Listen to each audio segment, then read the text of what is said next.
ভারতের সঙ্গে বাংলাদেশের 54টি যে অভিন্ন নদী, এই নদীর পানির ন্যায্য হিস্যা প্রাপ্তি এটা কোনো কারো করুণার বিষয় নয়।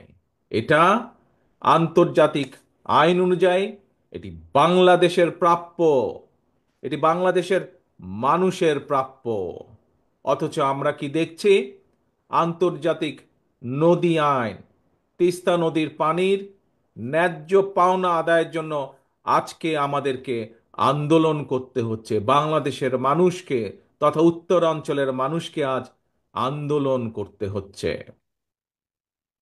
এই পানি বন্টন নিয়ে আমাদের প্রতিবেশী দেশ বাংলাদেশের মানুষের সাথে অপ্রতিবেশীমূলক আচরণ করেই চলেছে।